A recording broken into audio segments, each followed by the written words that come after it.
मैं इंदिरा गांधी नहर, वही नहर जिसे राजस्थान के रेगिस्तान की जीवन दायिनी के नाम से जाना जाता है।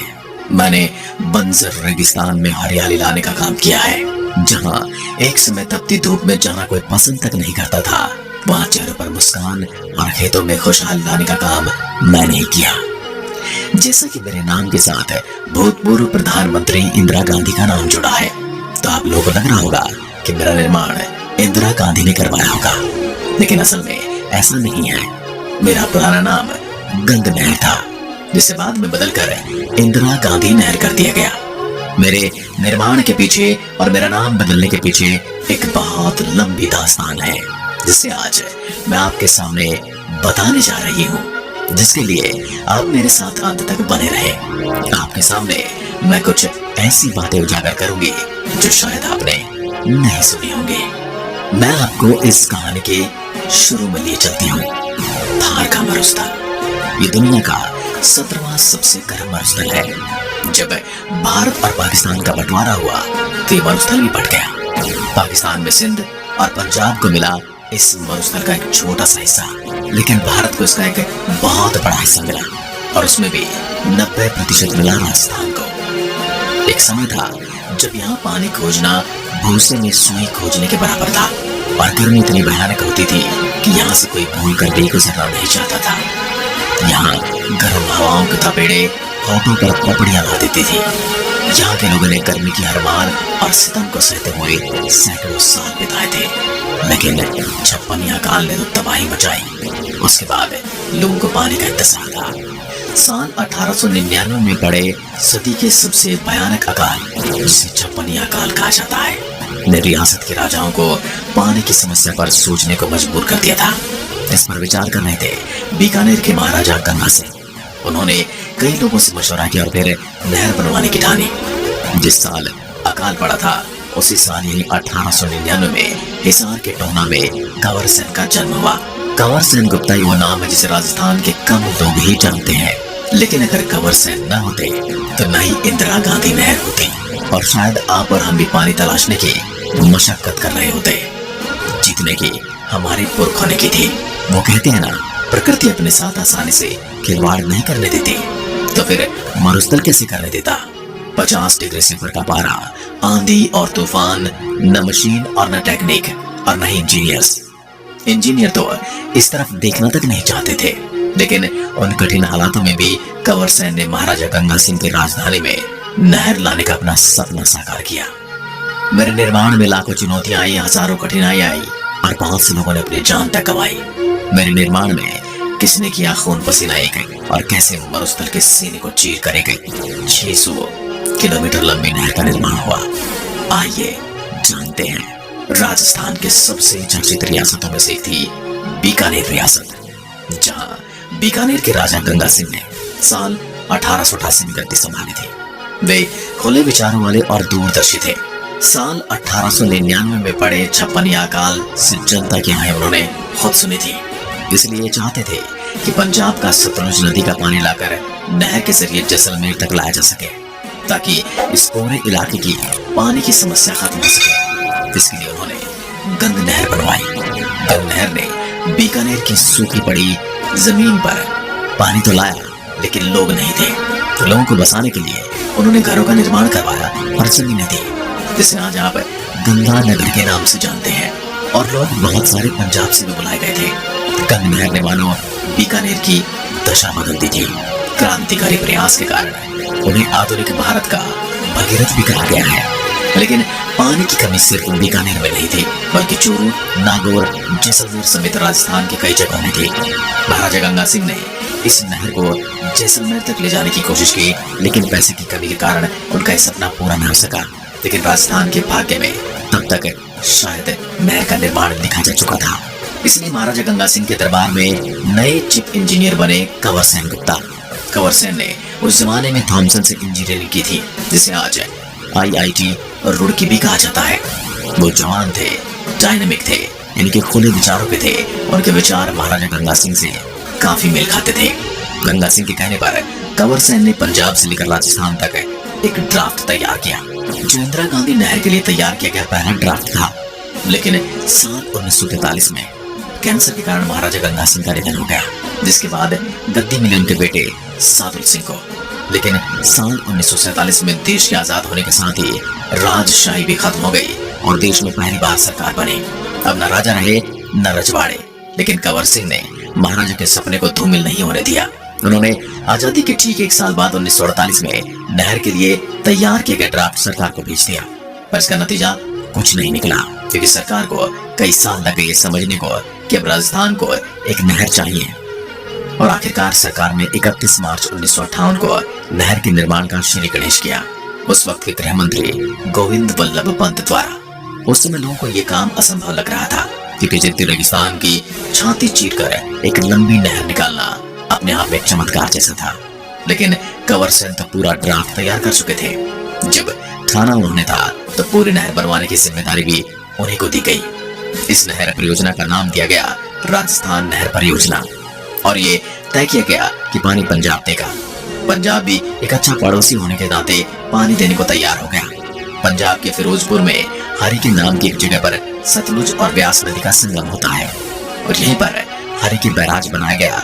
इस बैराज से नहर निकालकर राजस्थान लाई जा रही थी। लेकिन यही तो असली समस्या थी। जब पंजाब पानी देने के लिए तैयार था और राजस्थान पानी लेने के लिए तैयार था, पर थार का एक मरुस्थल ही नहर के निर्माण के लिए तैयार नहीं था। तभी तो एक से बढ़कर एक समस्याएं तैयार हो गई। गर्मी में भयानक गर्मी पड़ी और सर्दी में भयानक ठंड, धूल भरी आंधियां, रेत के बवंडर। मौसम इतना खराब कि कोई भी इंजीनियर यहाँ काम करने के लिए तैयार ही नहीं होता था। उस वक्त ना ही कोई आधुनिक मशीनें थी, लेकिन कंवर सिंह और उनकी टीम तैयार थी। वो जानते थे कि इन हालात में रेगिस्तान का जहाज ही काम आ सकता है, इसलिए ऊंटों को मिट्टी खोदने के काम में लाया गया। सबसे मेहनती कहे जाने वाले जानवर गधों ने ऊंटों का साथ दिया। हजारों मजदूरों को सैकड़ों जानवरों ने कई घाटों पर काम किया। इंजीनियर्स ने भी बिना थके कई घंटों तक काम किया। लेकिन भयानक गर्मी और आंधियों ने ऐसे हालात खराब कर दिए थे कि ये शब्दों में बयान नहीं किया जा सकता। मौसम के मार, गर्मी, आंधी से तंग आकर इंजीनियर से काम छोड़कर बीच में ही जाने लगे। इस नहर के निर्माण के लिए इंजीनियर ढूंढना बहुत बड़ा चुनौतीपूर्ण काम हो गया था। इसलिए परियोजना के चीफ इंजीनियर अलग अलग पॉलिटेक्निकल और इंजीनियरिंग कॉलेज में जाकर इंजीनियर को योजना में काम करने के लिए आमंत्रित किया करते थे।